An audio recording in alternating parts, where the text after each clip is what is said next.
Here we are finally. Welcome everyone. Welcome, very welcome everyone. Once again to my gaming channel. I am Dani Lozano. This is my gaming channel, Floss F1G.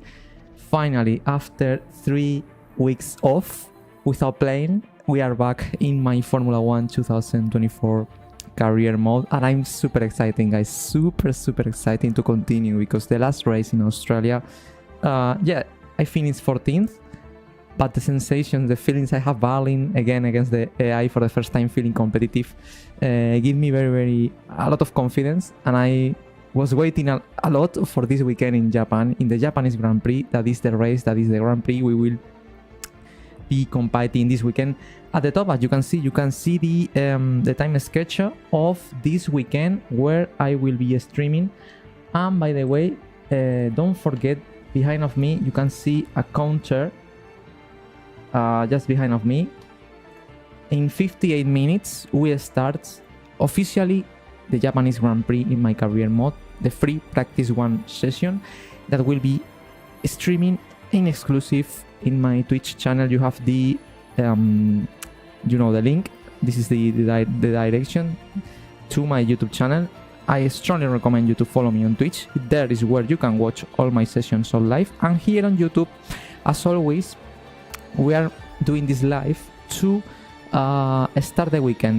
This is the weekend preview of every Grand Prix. In this case, the Japanese Grand Prix weekend preview, where we select the tires for the weekend. We develop the car as well. We check our stats, our contract, everything related to my driver in the career mode, and also related to the car and the development of the car. To prepare everything for the weekend. As I said, the time schedule of this weekend, as you can see here, today, September 27th, practice 1 at 2 p.m. local time. You can check your local time just below. You can see a table, information, a graphic where you can see the time zones of very different cities of the world, in case you are watching this live wherever you are. Singapore, Melbourne, Helsinki, London, Sao Paulo, Miami, Austin, Mexico, wherever you are, Tokyo, Auckland, Buenos Aires, Montreal, wherever you are, New Delhi as well, you can follow my sessions on live, checking this graphic. Also, to make it easy, the most important session of the weekend is the race. I always prepare this graphic where you can see this is the time zone and the hour, the time where we be celebrated the race, the Japanese Grand Prix, the race. Also works for qualifying. I will be streaming qualifying previous day at the same time. And the cities in gold color are the cities where are in my local time: Amsterdam, Madrid, Lagos, and the rest. You can see different time zones depends of the city you are. To don't miss my race in the of the Japanese Grand Prix here in my F124 career mode with Williams Racing. So what more?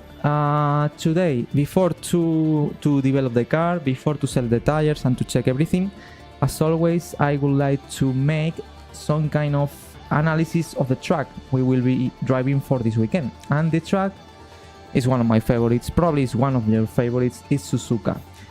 That is this one. This is the Suzuka track.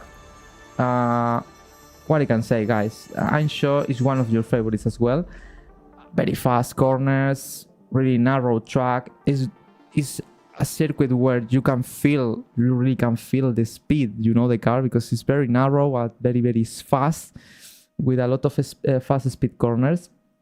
This is the start finish line, as you can see, and just immediately in the first sector is where the action starts. Probably the first sector is my favorite of the Suzuka circuit, where here is a double left corner. You have to lift off, not braking. This corner you have no braking. It's not about braking. You have to brake in the turn 2, but not in the first one. In the first one, it's about to lift the foot of the throttle and to do some technique that is named trail braking, that is just lift off, and led to the car to brake by the aerodynamic resistance, And once you are in turn 2, you just brake a little bit. The exit is very dangerous because you have a curve here, but it's slippery. At least in previous games, it's always very slippery. You have to be careful in the exit of this corner. And then this section is, I love it, guys. I really love it.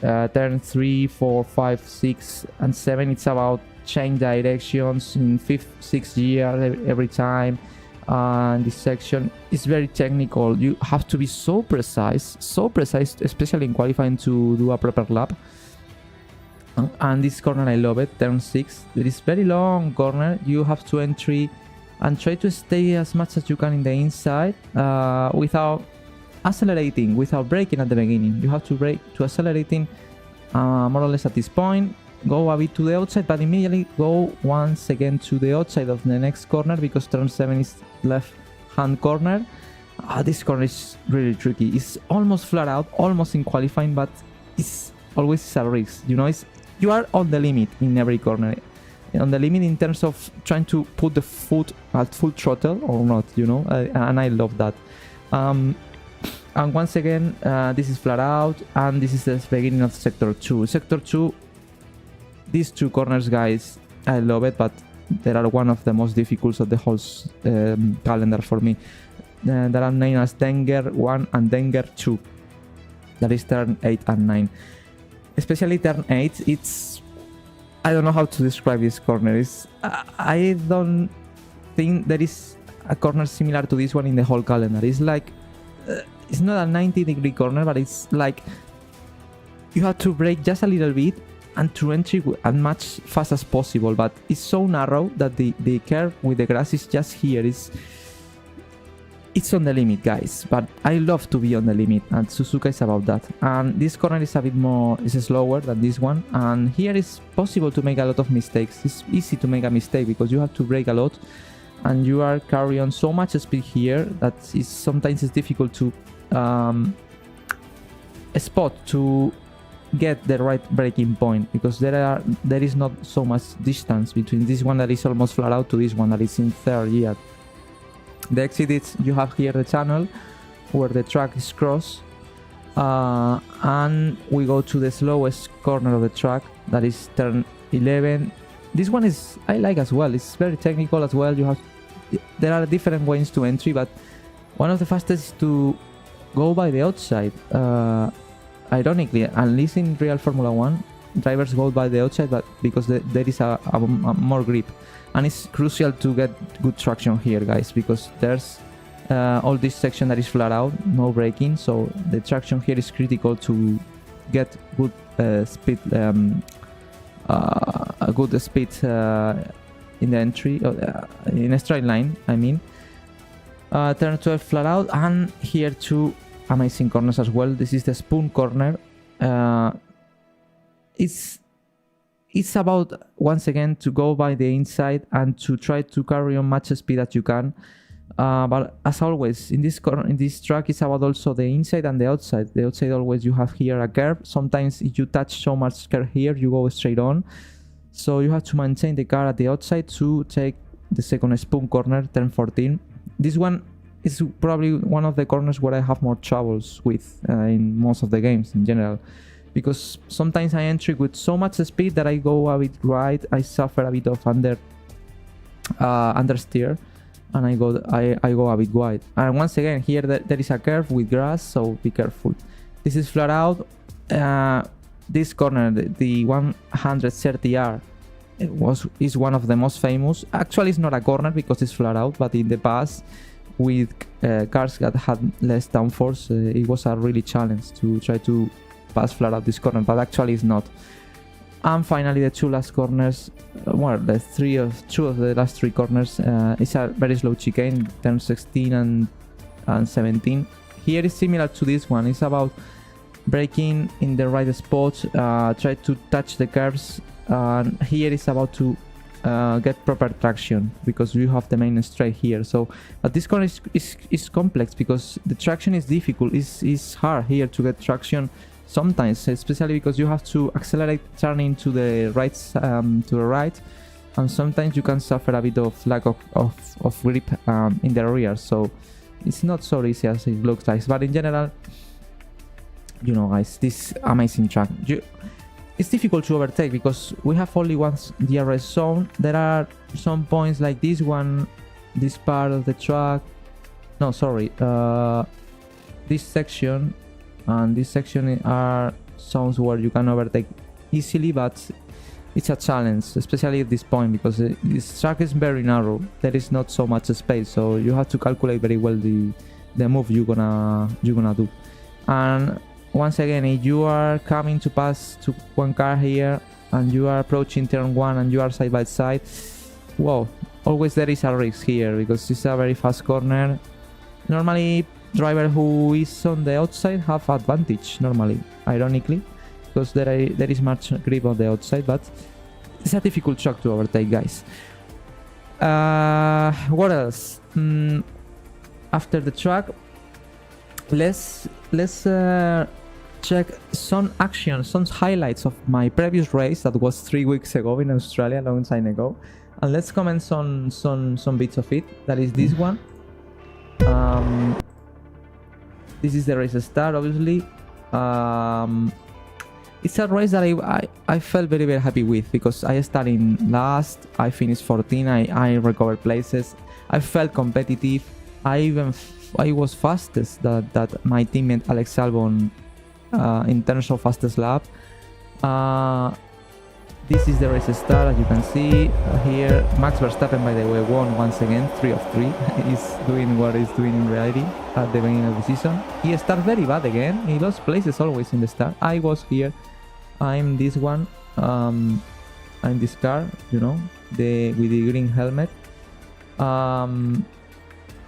Well, I started very bad because I was not able to see the red lights. The red lights were so far away because I was the last car. I had no reference to start the race. So I started very bad with a hard tire. Was a good decision to save 2 sets of hards. This is something I'm gonna make probably this weekend as well. And I was very cautious in the start, as you can see. You know, try to avoid troubles.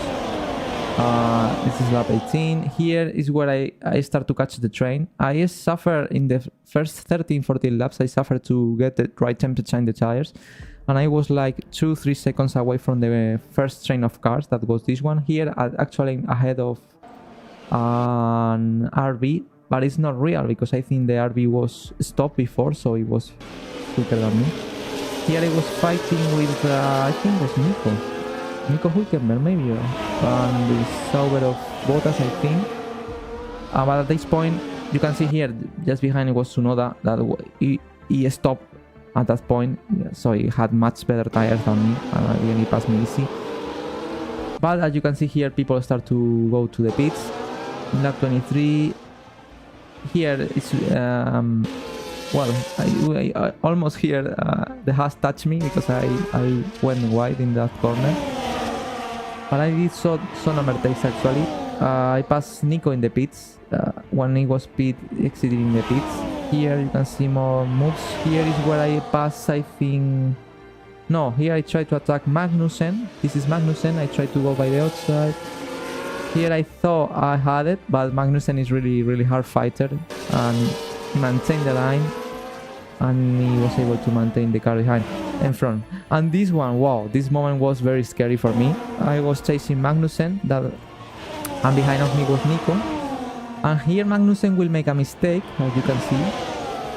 Ah, no, it's not visible. Well, he locked up the brakes, the tires, and I passed him, but I almost crashed into him because I didn't expect that locking up the tire. And almost crashed into the rear of the Magnussen's car. Lap 44. Well, this is, I think, I'm chasing Ricciardo. Wow, I almost lost the car. I suffer a lot with the medium tire. Here I am on the medium, probably. Yes, I am on the medium. That was my second stint. Definitely the hard tire worked much better for me. The medium, after 10 laps, start to degrade a lot. Here, once again, I lock up. I suffer a lot with these tires, guys. But my last stint was very good. On hards again, with my second set. This is one of the key moments. Here is Ocon fighting with Bottas. And I was trying to take advantage of the barrel. Here Bottas, it's empty in terms of energy, and I can use the opportunity to use my DRS, my ERS as well, and to pass easy to Valtteri Bottas. Here I'm on hards. This was my best stint. Here I was really quick comparison to most of my rivals in this race. And here I was chasing Ocon. That also I passed Ocon, but well, I passed him. And that moment I'm ahead. But look at that. Here I look up a bit, and here Ocon touched me, just a bit. And he broke a piece of his front wing, but for me the AI was very aggressive, you know, here. But fortunately I maintained Ocon ahead, and in this is the last lap. This is chasing. I was chasing here, as you can see, Bottas and Ricciardo, and I was closing a lot. I was running like 3-4 tenths faster per lap.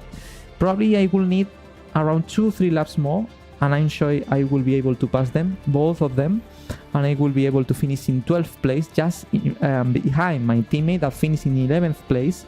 I'm fighting with Carlos Sainz, that should have some kind of trouble with the Ferrari for the last points position. So this is something I would like to talk with you guys later on when we will be developing the car, about the upgrades we had in Australia that work very well for Albon and for me.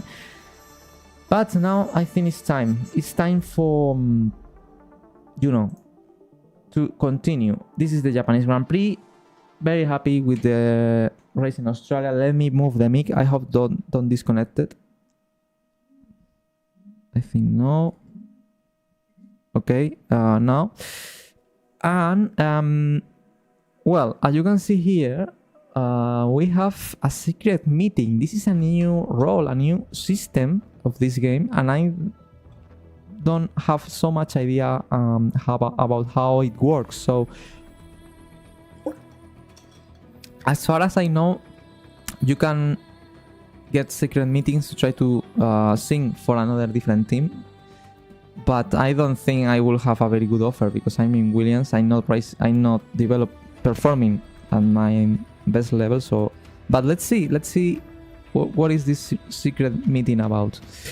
Meet with the team to see if they are the right fit for a potential move in the future. So let's see. Oh, and it's Haas. Haas wants me. Haas wants my... Okay, how it got that works. So, meeting with Haas. MoneyGram Haas team are here because they view you as a potential addition to the team. They have provided us with some information, so let's take a minute to review that now. Our performance. Constructor position, they are last. Wow. Constructor points 0 as us. Kevin Magnussen 0 points. Hülkenberg also 0 points as me. And they finished in Saudi Arabia in 15th and 14th place. I don't know why they are showing the result in Saudi Arabia, because the last race we had was in Australia, but I finished in 19th place in Saudi Arabia, by the way. Continue talks to unlock future meetings. Well, guys, being absolutely honest, I'm not interested in Haas.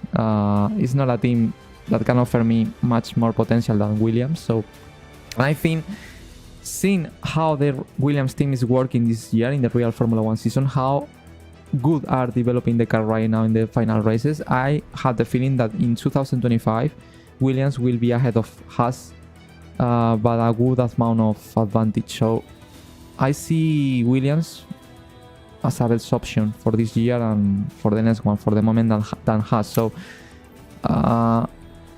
what happens here? This is my team. Okay, I can change to my team. As you can see the difference, we are in 8th place.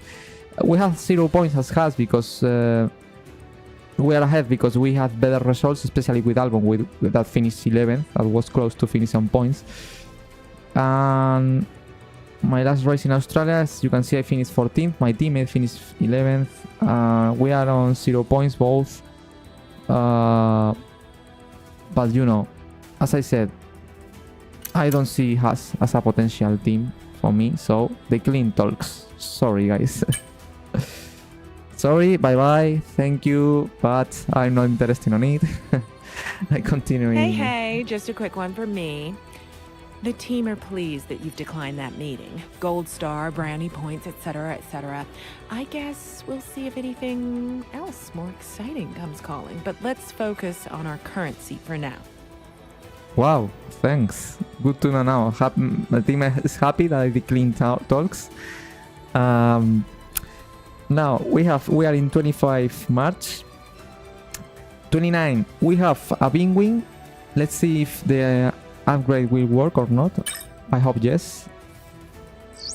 No. I'm afraid to say that we've had a major issue on the production line earlier this week, and the entire development package for the weekend has failed. Any redevelopments will need to be ordered from the R&D screen. Wow, terrible news, guys. We started the weekend with the upgrade that was not work. I will not be able to have this new Bingwing with us, guys. Let's see at least if the cable assembly works. Yes, okay. At least we have the upgrade of the cable assembly for the chassis improvement. Now let's check the message. I hope we have no message. Everything is under control. Specialists. This is something that I like so much in this game. That is new, and this is something we are doing very well. We have to achieve different goals during the weekend to develop these specialists that give us advantages in terms of develop the car, etc. So let's check the objectives for this season, for this Grand Prix. The manufacturing expert, the wind tunnel engineer are not available for this weekend, so only we can fight for these goals. In power unit consultant, living in 2 race weekends. I don't know what that means. If he's leaving, what happens if he is leaving? We have 2 options for this weekend. 2 goals. Achieve 3 purple sectors during a race weekend. I think that's not possible for me. Use overtake ERS mode for 35 seconds during a race weekend. I think this is much easier, guys. So we can do that. We have 0 points at this in the power unit consultant. If we complete the level and we increase levels, we will have faster and less costly powertrain upgrades. So this is very important. Let's check this objective. That is easy, I think. We have to try to unlock the level 1. We need 1,500 points. So let's try to get this goal. Material fabrication planner goals. Stress test any tires to above 30% wear during the weekend. I think it's possible, yes. Complete 5 laps without any penalties or warning during a race weekend. This is much easier, guys. So I assume actually I have 200 points in this area, and I assume I receive the same points independently of the goal I select. I don't know. I assume yes, but I hope so. I will set the easiest goal, that is this one, 5 laps without any penalties. This is easy, I think, to complete. Quality assurance tester. I'm very interested on it because, as I said at the beginning of the career mode, the first weekends I like to improve the durability in general, because in the final part of the season we will suffer a lot about wear. So it's important to have a very good durability at the beginning of the season. So it's important. Here we have 200 points. We need 1,300 more, 300 more to complete the level 1. Goals. Leaf and coast for 25 seconds or more during a race weekend. That's interesting. Leaf and coast. In practice, complete a lap using at least 2 sets of tires. What? How can I complete a lap using 2 sets of tires? I mean, I was thinking to use different compounds at the same time. I assume that means during a practice session to complete a practice session using 2 different set of tires. This is extremely easy. So we need points. By the way, I'm seeing something here, if I press a square button, I can set primary specialists. That, to be honest, I have no idea what that means. So, but in case it's useful, I will set as primary specialist to my quality assurance tester, because durability is my main point now. Ah, okay, it's with the arrow. What if that means that I receive more points, maybe? I assume. No? Maybe. I have no idea what is the meaning of to shed primary specialist, but strategy analysts. This is interesting. I think I never complete a goal about that. Ah, yes, I did. I had 200 points. Okay. I don't know what I can improve in this area. Practice is where strategies are born, and your strategy analyst will ensure that you maximize your practice program runs and any reward that come from there. Ah, okay, maybe I receive more rewards to complete practice programs if I improve the level of this specialist. One goals available. Complete the race strategy program on 2 different tire types. That could be interesting. This is something I do not normally do. Normally I only complete the practice program with a set of tire and that's it. Or I can perfect the race strategy practice program.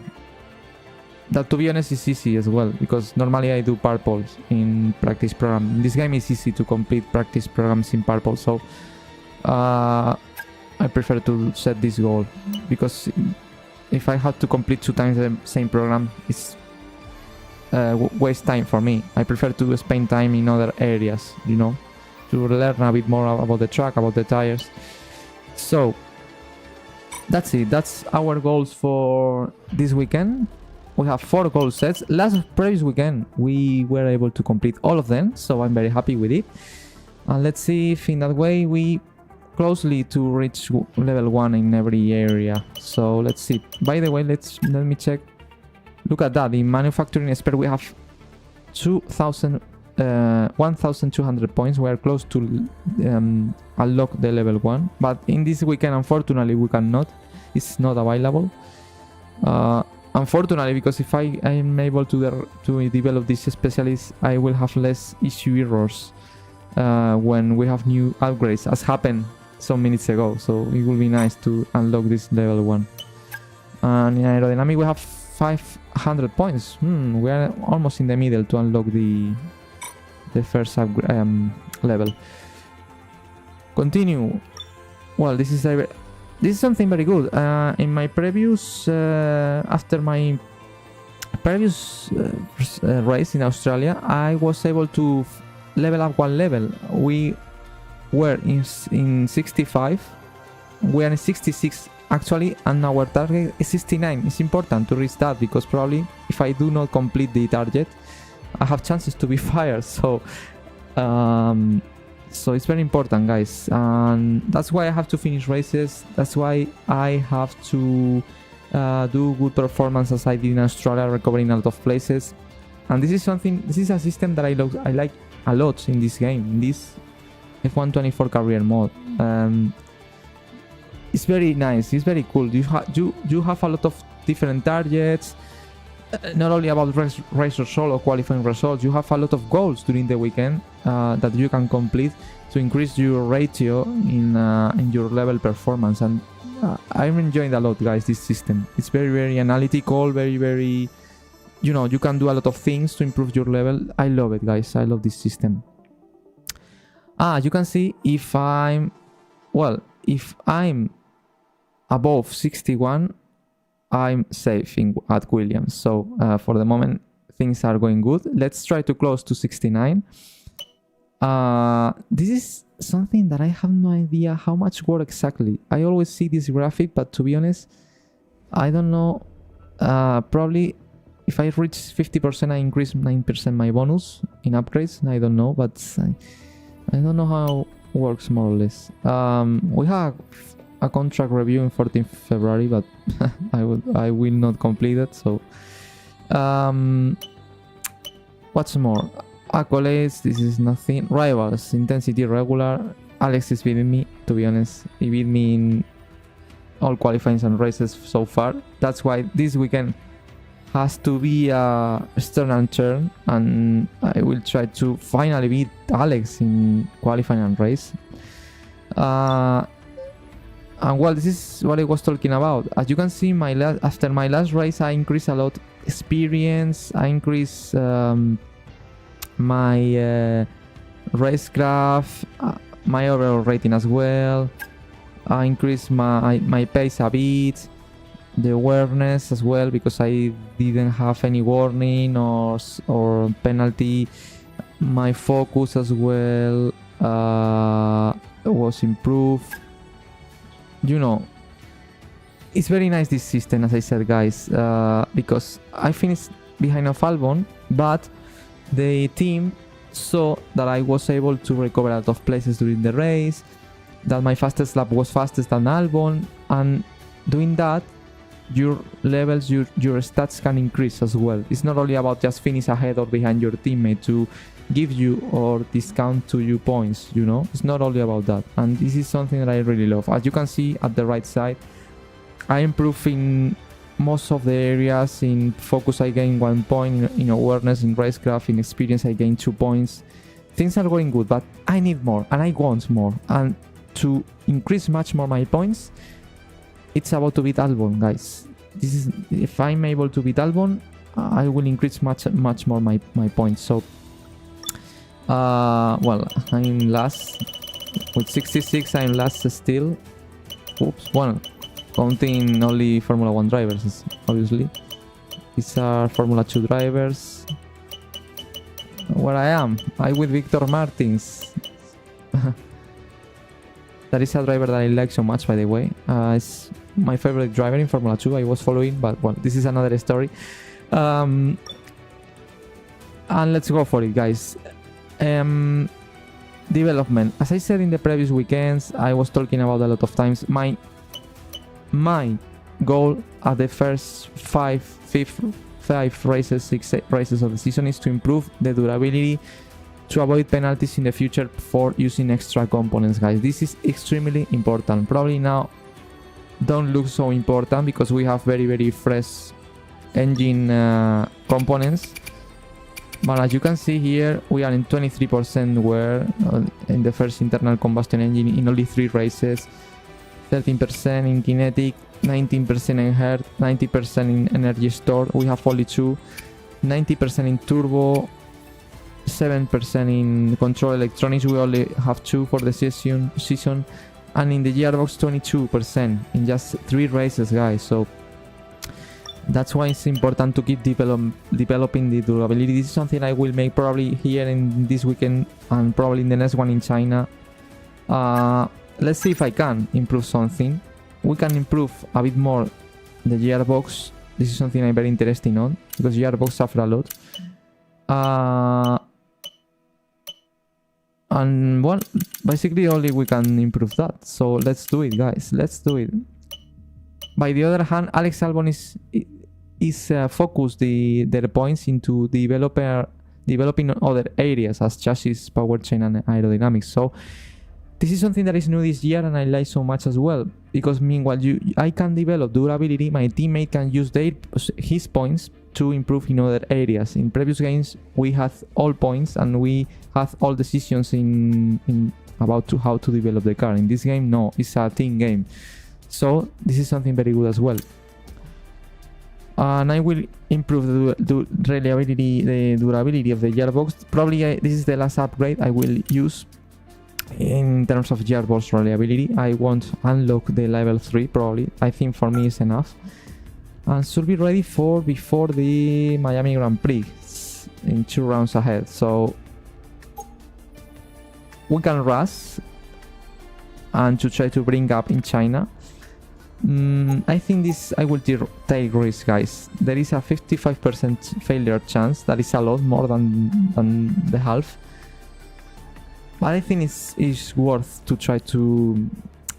It's worth it to try to rush this upgrade. You know, let's take a risk and let's see if before this next Grand Prix is ready. That's it. We spent 615 points on it. That means we only have now 176, but we are very, very ahead in terms of reliability, as you can see in the graphic below, with the rest of the team. So let's see. Finger crossed. I hope this upgrade comes in the next, before the Chinese Grand Prix. So for the moment that's it, because we have not more points enough to develop the next. This failed, the penguin failed. We have to keep developing for the next Grand Prix, unfortunately. Sorry. But let's see. And this is something I want to talk with all of you. In the previous Grand Prix, we had 2 minor upgrades, but these minor upgrades were extremely rare in our car, because as you can see here, we are the 9th team still, but Albon in Australia was qualified in 12th place and finished in 11th place. He was clearly ahead of Sauber, clearly ahead of Haas, Alpine, and even RB, except Tsunoda that finished ahead. What I want to say is that our team, the upgrades we are bringing are working very well. So if we're able to continue this development, even being behind of Alpine or Haas, as you can see here in the graphic, we can be faster than them. So this weekend we will have only a minor upgrade in the chassis, but let's see if the rest of the teams don't evolve so much. So this is our upgrades. We have actually 2. The internal combustion engine, improved materials that will be ready for 8th April, and the gearbox reliability testing. Both will be ready before the Chinese Grand Prix. So before the Chinese Grand Prix, our car will be much better in terms of durability. Albon also is developing the durability. So, and if everything goes well, in China, before the Chinese Grand Prix, we will have 3 upgrades in durability. That's very, very great. After these upgrades, we can focus our efforts into improve other areas probably, and that's very good. And the progress history, as you can see here, has improved in Australia, and they pass us in terms of performance. Let's see what happens in Japan. Is someone improves much than us? Our main competitor here, apart from Alpine, Haas and Sauber, is RB. We have to try to catch RB at some point, because it's the last point, the last team that is not fighting for points, but they are close. Even actually in the standings, as you can see, Yuki Tsunoda, apart from the rest of the top 5 teams that are clearly ahead of us, is the only driver that was able to score points. 2 times did. In Australia finished 9th, and I think was in Bahrain where he finished also on points. I can see here in their season results. Tsunoda finished, you can see, in the 3 races we are complete. In 3 races he finished on points with the RB car, so he has 4 points, guys. Because always, normally in the top team, always one of the cars is retired for some kind of issue. That's why we have to try to be just behind the top 5 teams to try to gain points in case some of the top teams fail. That's very important. So that's what is doing Tsunoda and RB. That's the position we have to be as the 6th team. That's the goal we have to try to achieve. In constructors, well, I'm not the last driver finally, because in Australia I finished in 14th place. That means I have 0 points as the rest of the drivers, but with this 14th place I improved my best position in comparison to Bottas and Magnussen. Then their best position so far in this season is 15, mine is 14th. That's why I'm now ahead of them. I didn't finish in Bahrain, I crashed. In Saudi Arabia 19, very bad race, but finally in Australia I did a good result, 14th place. So we are in 18th place. I hope at some point to get points, guys. This is the target as well, to try to pass and the rest of the drivers. Our target is to finish P11. During the season we won't be able to catch the top 5 teams. Our mission is to finish in P11 and ideally ahead of Albon as well. And as a constructor, our target is P6. This is what we are fighting for as last season. Last season, I think we were P7, I think. And that's it. That's basically my, well, no trophies, my results, my driver statistics. We have complete average finish 17, average grid 19. Qualifying I have to improve. I was last in Bahrain, Australia, and in Saudi Arabia. I qualified in 17th, but I started last because I had a penalty. And this is something that was absolutely at the opposite of last year's game. In last year's game, I was much faster in qualifying than in race. I had better average position in grid than in race finish. I driven 1,391 kilometers. Wow, 200 laps. I assume that the laps are only counting laps in race, because in practice and qualifying probably will be running much more. And well, that's my statistics.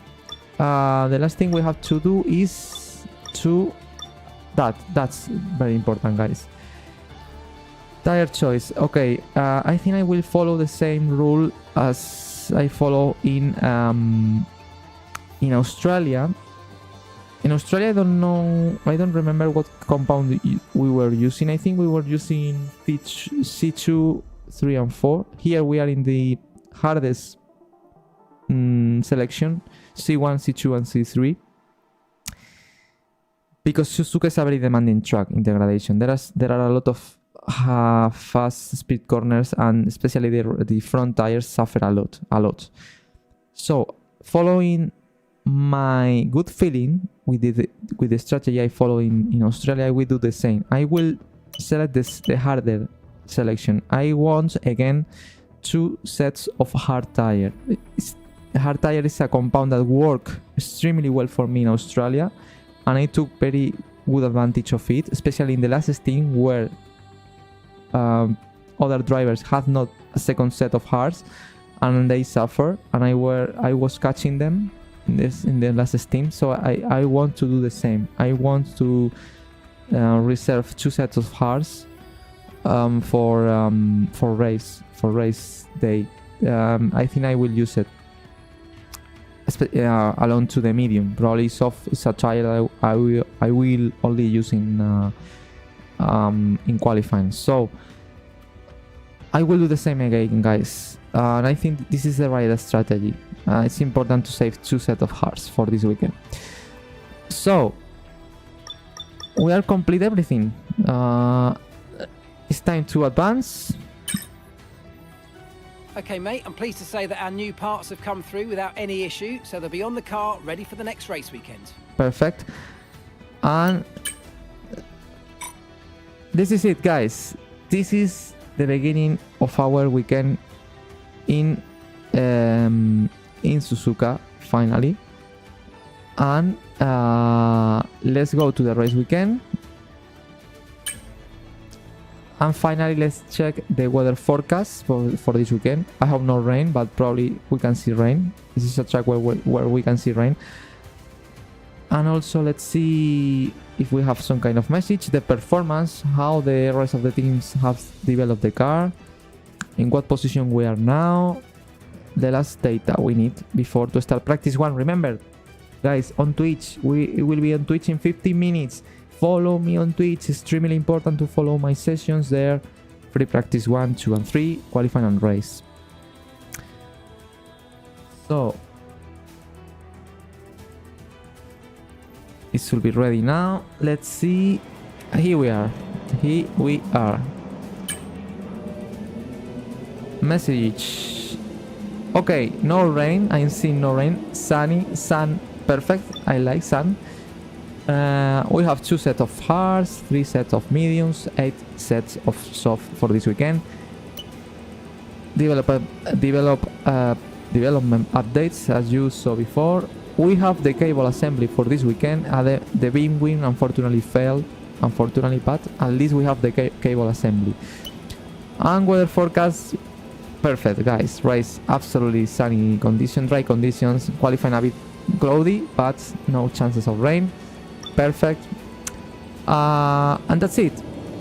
This is the end of the weekend preview here on YouTube, guys. Remember, I will be in 14 minutes on Twitch. Follow me on Twitch. There is where you can watch practice 1 and the rest of the weekend with me. Super exciting to be driving here in Suzuka once again. I can't wait to start the weekend, and this is something I will do in just 30 minutes now. Don't forget to subscribe as well if you are enjoying this content. See you in 15 minutes, in 30 minutes, guys, in Twitch. I'm waiting for you there. And thanks for watching, guys. Thank you so much.